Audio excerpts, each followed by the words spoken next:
जय श्री कृष्णा। कैसे हैं आप लोग फ्रेंड्स? हम बहुत ही विशेष युग में रह रहे हैं। ऐसा युग जहाँ पर धर्म को कोई स्थान नहीं प्राप्त है, जहाँ पर सिर्फ स्वार्थपरक नीतियाँ ही चलती हैं। लोग एक दूसरे के बिल्कुल ही हितों का ध्यान नहीं रखते, बल्कि वो अपनी ही मनमानी करने में लगे रहते हैं। बस उनका स्वार्थ सिद्ध होना चाहिए, उनकी मन की चाही होनी चाहिए।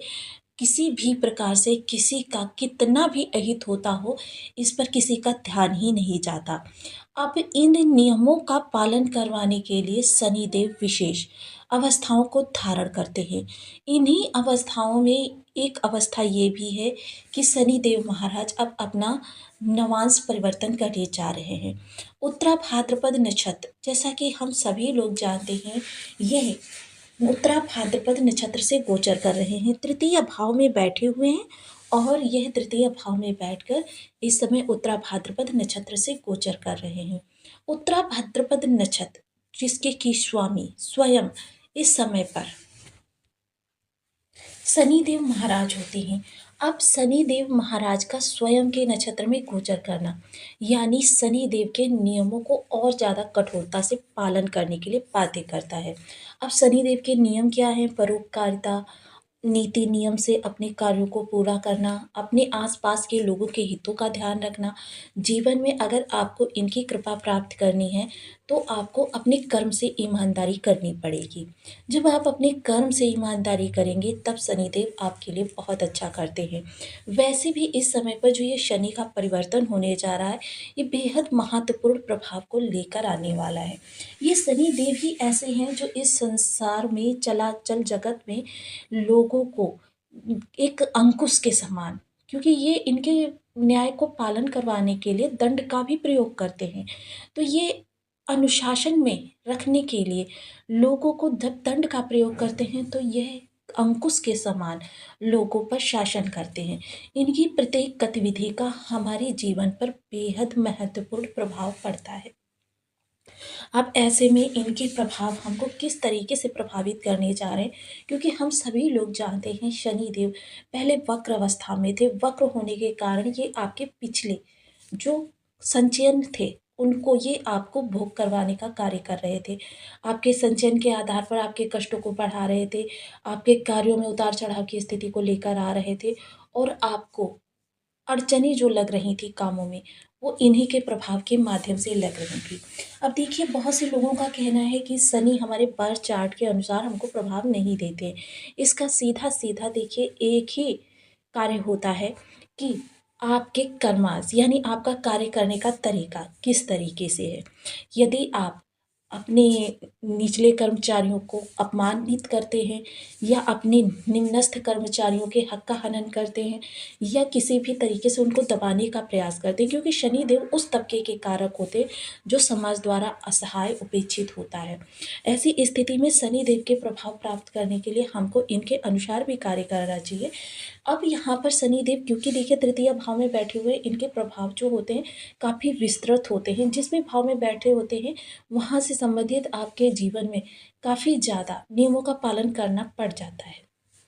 ये एक रूलिंग प्लैनेट है जो आपकी आजीविका को और आपके लाभ को रूल करते हैं। और देखिए, मोस्टली आजीविका से लाभ की प्राप्ति होती है, और लाभ से हमारे जीवन का समस्त दारोमदार यानी आपके घर की ज़रूरतें, आपके परिवार की ज़रूरतें, आपकी स्वयं की ज़रूरतें, सामाजिक ज़रूरतें, जो भी चीज़ें होती हैं, वो आपकी आजीविका से ही प्रस्फुटित होती हैं।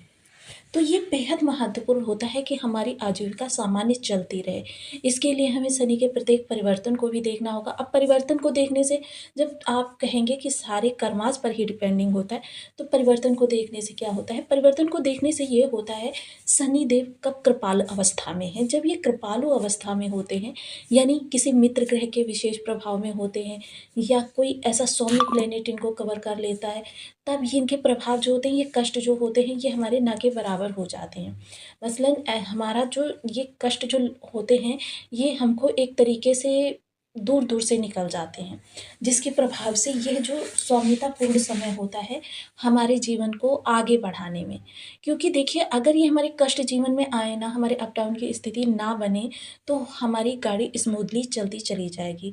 और जब ये ब्रेकर आ जाते हैं हमारी गाड़ी को देखिए रुकना भी पड़ता है, थोड़ा सा हमें स्लो करना पड़ता है, और जब हम चलते हैं तो हमारी गाड़ी को कह सकते हैं एक तरीके से उसकी गति काफ़ी कम हो जाती है। यानी कि हम जितनी तीव्रता से पहुँच सकते थे, उतनी तीव्रता से हम नहीं पहुँच पाते हैं, क्योंकि बीच में व्यवधान आ गया। यही व्यवधान होते हैं हमारे अवतार एंड चढ़ाव। तो अब जानेंगे शनि का जो ये परिवर्तन हो रहा है, ये आपको किस तरीके से प्रभावित करेगा। तो बनी रहिए हमारे साथ इस वीडियो में एंड तक, आपको बहुत कुछ जानने के लिए मिलेगा। वीडियो बहुत ज्ञानवर्धक होने वाला है। यदि आपके लग्न में यानी कुंडली के प्रथम भाव में 10 नंबर बना हुआ है तो ये राशिफल आपके लिए है। यदि कुंडली में कहीं भी चंद्रमा के साथ 10 नंबर बना हुआ है तो ये राशिफल आपके लिए। कुंडली ना होने की स्थिति में आप इसी नाम राशि के भी देख सकते हैं। यदि अभी तक आपने अपने इस चैनल को सब्सक्राइब नहीं किया है तो प्लीज़ सब्सक्राइब कर लीजिए, वीडियो को लाइक कर दीजिए, चैनल को शेयर कर दीजिए। इससे होगा क्या कि हमारे आने वाले हर वीडियो की नोटिफिकेशन मिल सकेगी आपको सबसे पहले। एक प्यारा सा कमेंट करना बिल्कुल ना भूलें, कमेंट से हमें बहुत मोटिवेशन मिलता है, हौसला मिलता है, और ये पता चलता है कि आप और क्या जानना चाहते हैं।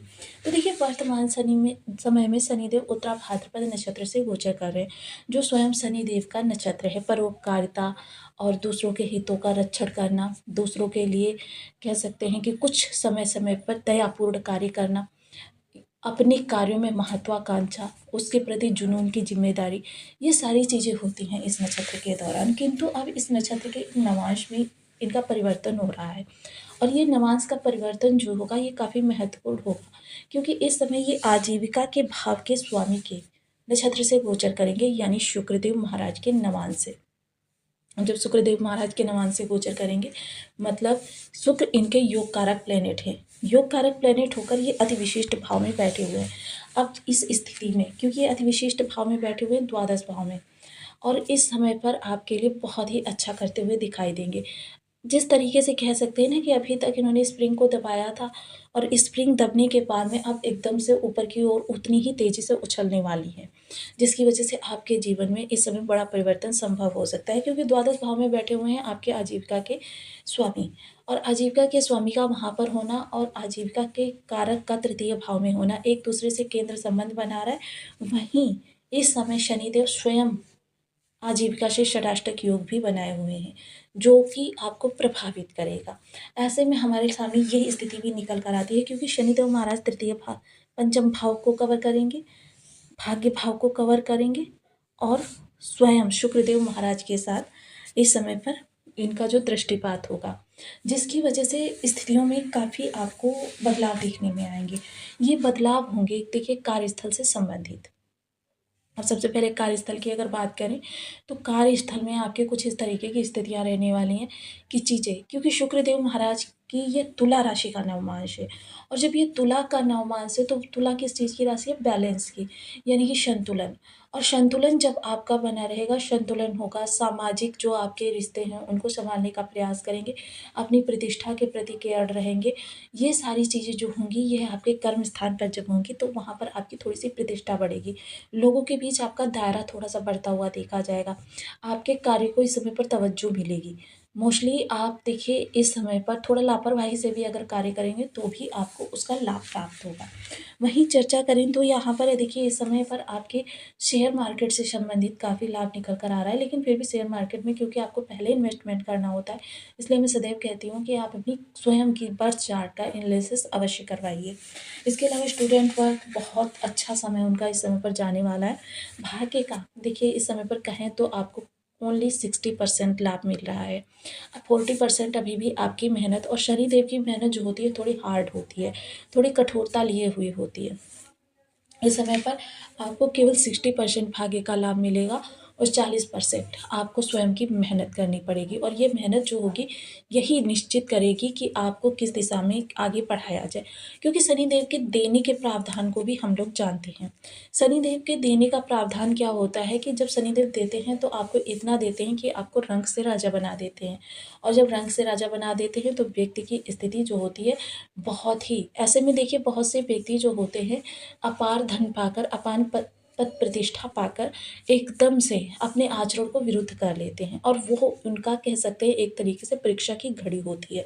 और ये परीक्षा की घड़ियाँ जो होती हैं, ये डिसाइड करती हैं कि आपको भविष्य में कितनी जल्दी मिलेगा, कितनी देर में मिलेगा। इसलिए हमको सदैव ही अपने अनुशासन में रहना चाहिए। अनुशासन भी शनिदेव को बहुत प्रिय है। अनुशासन के साथ साथ सामाजिक मानदंड है, इन पर हमको खरा उतरना बहुत ज़रूरी है। इन पर जब हम खरे उतरते हैं, और देखिए दूसरी चीज़ देखिए मैं आपको बताती हूँ, क्योंकि ये सबसे महत्वपूर्ण है। मोस्टली जब आप रूडली बोलते हैं या कठोरता से बोलते हैं, उस समय पर शनि आपके खराब होना प्रारंभ हो जाते हैं। शरीर खराब होना प्रारंभ हो जाते हैं, मतलब इनका जो आपको प्रभाव मिलेंगे वो भी आपको खराब ही मिलेंगे। तो इसलिए जितना संभव हो सके पोलाइट बोले, और शनिदेव का शुक्रदेव का यही स्वभाव होता है कि जितना शुक्र आपका अच्छा होगा, उतनी वाणी आपकी नम्र होगी, सुसभ्य होगी, शालीन होगी। मतलब अपशब्दों का बिल्कुल भी प्रयोग नहीं करना चाहिए। तो शनिदेव देखिए, मैंने हमेशा बताया है कि इनसे डरना नहीं चाहिए, बल्कि इनको समझना चाहिए। और जितना ज़्यादा आप इनको समझकर कार्य करेंगे, उतनी जल्दी आपके लिए स्थितियाँ अच्छी होनी प्रारंभ हो जाएँगी।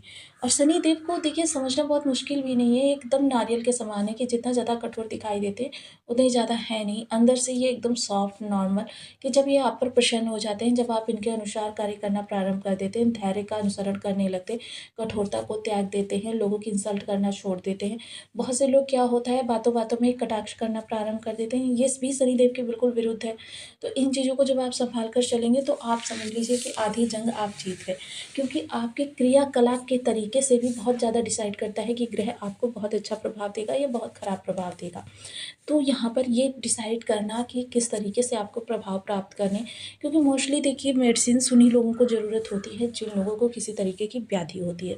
अब इस व्याधि को समाप्त करने के लिए आपको देखिए छोटे-मोटे थोड़े से उपाय भी कर लेने चाहिए।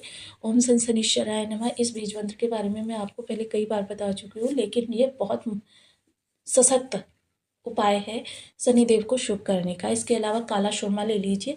काले सुरमे को आप ले जाइए शनिवार के दिन सायं के समय प्रदोष बेला में, और किसी घास वाली ज़मीन में दबा कर आ जाइए। 43 सैटरडे ऐसा कीजिए, आपके शुक्र और शनि, क्योंकि घास वाली ज़मीन में दबा रहे हैं तो शुक्र को इंक्लूड